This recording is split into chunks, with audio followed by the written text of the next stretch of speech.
Dear doctor TV, నేను 7 నెలల గర్భవతిని. Doctor గారు పరీక్షలు చేసి ఉమ్మనీరు ఎక్కువగా ఉంది అన్నారు. ఈ ఉమ్మనీరు ఎక్కువగా ఉంటే ఎలాంటి సమస్యలు వస్తాయి, దీనికి చికిత్స ఏంటి చెప్పండి అని అడుగుతున్నారు. ఈ ప్రశ్నకు గైనకాలజిస్ట్ డాక్టర్ వింధ్య గారు సమాధానం అందిస్తారు. 7వ నెల గర్భవతి అంటున్నారమ్మా, మీరు ఉమ్మినీరు ఎక్కువ ఉందని, ఎంత శాతం ఎక్కువ ఉందనేది కూడా ఇంపార్టెంట్. మీకు ఇవే కాకుండా మీకేమైనా షుగర్ ఉందా లేదా అనేది కూడా చూసుకోవాలి. జనరల్గా ఉమ్మునీరు ఎక్కువ ఎవరెవరికి వస్తుందంటే షుగర్ ఉన్న పేషెంట్స్కి ఒకరికి ఎక్కువ వస్తుంది, మీ కంట్రోల్లో కనుక మీ షుగర్ లేకపోతే ఎక్కువ వస్తుంది, ట్విన్స్ ఉన్నప్పుడు ఎక్కువ వస్తుంది. కొంతమందిలో బేబీ కనుక బాగా లేదు అంటే దానికి ఏమైనా అవయవ లోపాలు ఏమన్నా ఉన్నాయి, హార్ట్ ప్రాబ్లమ్స్ ఏమన్నా ఉన్నాయి, లేకపోతే కిడ్నీ ప్రాబ్లం ఏమన్నా ఉంది, స్పైన్ సరిగ్గా లేదు, దాన్ని మేము స్పైనా బైఫిడా అంటాము. అట్లాంటి వాళ్ళకి స్పైనల్ న్యూరల్ ట్యూబ్ డిఫెక్ట్స్ ఉన్న వాళ్ళకి ఇట్లా ఉమ్మనీరు ఎక్కువ అవుతుంది. కొంతమందిలో ఏమీ ప్రాబ్లమ్స్ లేకపోయినా సరే వాళ్ళకి కూడా ఉమ్మనీరు ఎక్కువ ఉంటుంది. వాళ్ళని మేము ఇడియోపతిక్ పాలీహైడ్రామియాస్ అంటారు. ఉమ్మనీరు ఎక్కువ అవ్వడం వల్ల మీకు ఫస్ట్ ఏమవుతుంది, షుగర్ ఉందో లేదో చూసుకుంటాము. షుగర్ ఉన్నది అని తెలిసాక షుగర్ కనుక ట్రీట్మెంట్ తీసుకుంటే మీకు స్లోగా ఉమ్మనీరు తగ్గిపోయే అవకాశం ఉంటుంది. ఒకవేళ మీకు షుగర్ లేదు, ఏమీ లేదు, అన్ని టెస్టులు చేశారు కానీ ఉమ్మనీరు ఎక్కువ ఉంది అంటే అది ఎంత శాతం ఎక్కువ ఉంది అనేది ఇంపార్టెంట్. మామూలుగా వాళ్ళు AFI 7, 8 అట్లా ఇస్తారు. ఉమ్మనీరు జనరల్గా AFI మోర్ దాన్ 18 కానీ 20 కానీ ఉంటే పాలీహైడ్రామియాస్ అంటారు. ఇట్లా ఉన్న వాళ్ళకి జనరల్గా బేబీలో మాల్ఫార్మేషన్స్ ఏమీ లేకపోతే ఈ మదర్కి డిస్ట్రెస్ అంటారు, అంటే రెస్పిరేటరీ డిస్ట్రెస్ అంటారు. ఈ పాలీహైడ్రామియాస్ కూడా 2 రకాలుగా ఉంటుంది. సడన్గా వాళ్ళకి ఉమ్మనీరు పెరిగిపోతుంది, దాన్ని అక్యూట్ పాలీహైడ్రామియాస్ అంటారు. వీళ్ళకి ఎంత సివియర్ రెస్పిరేటరీ అంటే ఊపిరి తీసుకోలేకపోవడము, ఛాతీలో నొప్పి రావడం ఇట్లా ఉంటుంది కొంతమంది, దాన్ని అక్యూట్ పాలీహైడ్రామియాస్ అంటారు. అసలు ఏం లేకుండా స్లోగా కొంతమందికి పెరుగుతూ ఉంటుంది. ఇడియోపతిక్ పాలీహైడ్రామియాస్ ఉన్న వాళ్ళు అంటే ఏ ప్రాబ్లం లేని వాళ్ళు ఏం భయపడాల్సిన అవసరం లేదు, బేబీ కూడా బాగానే ఉంటుంది. ఈ ఉమ్మనీరు కొంతమందిలో ఎక్కువ ఉంటుంది, దానికి రీజన్ ఏమి ఉండదు. అది కొద్దిగానే ఎక్కువ ఉన్న వాళ్ళకి మేము వదిలేస్తాము, ట్రీట్మెంట్ ఏమి అవసరం ఉండదు. కానీ డెలివరీ అప్పుడు కొద్దిగా ప్రాబ్లం ఉంటుంది. ఒక్కొక్కసారి అంటే తలతో ఉండాల్సిందే నార్మల్ డెలివరీ అవుతుంది, ఒకవేళ తలతో కాకుండా బ్రీచ్ అంటాము, బ్రీచ్ ప్రెజెంటేషన్స్ కానీ లేకపోతే అబ్నార్మల్ మాల్ ప్రెజెంటేషన్స్ అంటే ట్రాన్స్వర్స్ లైలో కానీ ఉంటే అప్పుడు సిజేరియన్ చేయాల్సి వస్తుంది, నార్మల్ డెలివరీకి వదిలే అవకాశం ఉండదు.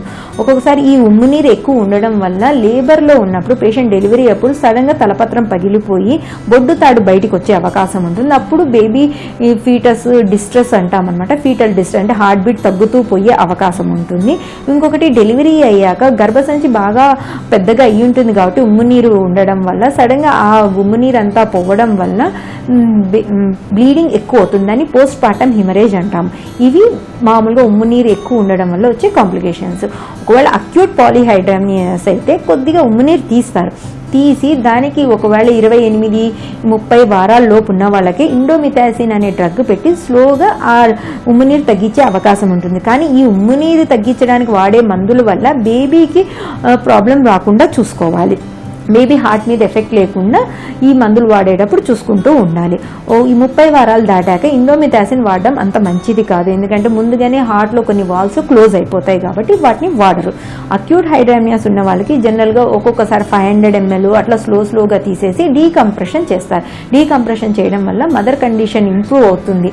మదర్ కండిషన్ ఇంప్రూవ్ అయ్యి ఆయాసము, వెయిట్ ఎక్కువగా అనిపించడము అవన్నీ తగ్గుతాయి.